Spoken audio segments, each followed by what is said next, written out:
Au nom d'Allah, le tout clément, le tout miséricordieux. Quelqu'un a demandé un supplice immédiat contre les mécréants et que nul ne saurait repousser, qui viendrait de la part d'Allah, détenteur des ascensions célestes.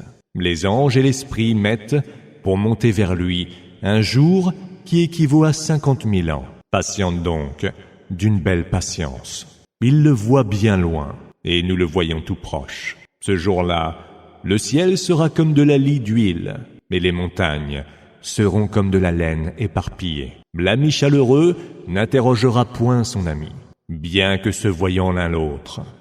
Et pour se racheter du supplice, le criminel voudrait, ce jour-là, livrer en rançon ses propres enfants, sa compagne, son frère, le clan qui lui offrait le gîte, et tous ceux qui sont sur terre et qui pourraient le sauver. Que non, la géhenne est un feu embrasé, qui arrache le cuir chevelu, qui rappelle à elle quiconque aura tourné le dos à la foi et l'aura fui, et aura amassé et entassé les richesses.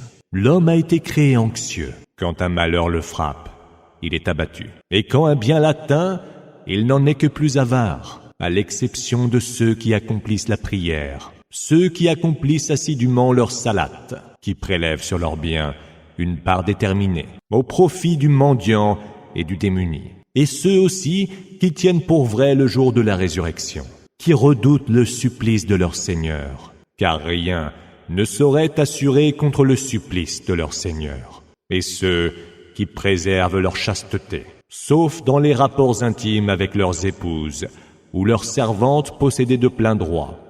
Ils ne sont dans ce cas nullement blâmables. Mais ceux qui cherchent la satisfaction de leurs désirs ailleurs, ceux-là sont les transgresseurs, et ceux aussi qui gardent fidèlement les dépôts qui leur sont confiés, et honorent leurs engagements, ceux qui disent la vérité quand ils rendent leur témoignage, et ceux qui préservent scrupuleusement leur salate. Ceux-là seront couverts d'honneur dans les jardins du paradis. Qu'ont-ils donc, ceux qui ont mécru, à accourir vers toi, tendant leurs cous et affluant par groupes à droite et à gauche? Convoiteraient-ils chacun de son côté l'accès au jardin des délices? Il n'en sera rien. Ils savent de quoi nous les avons créés. J'en jure donc par le Seigneur des Orients et des Occidents que nous sommes capables de les remplacer par de bien meilleurs qu'eux. Nul ne pourra nous devancer pour nous en empêcher. Laisse-les donc à leur vaine conversation et à leur jeu futile, jusqu'à ce qu'ils rencontrent le jour qu'il leur est promis, jour où, précipités, ils surgiront des tombes comme s'ils accouraient vers des stèles païennes. Baissés seront leurs regards, et ils seront couverts d'humiliation. Voilà le jour qu'il leur était promis.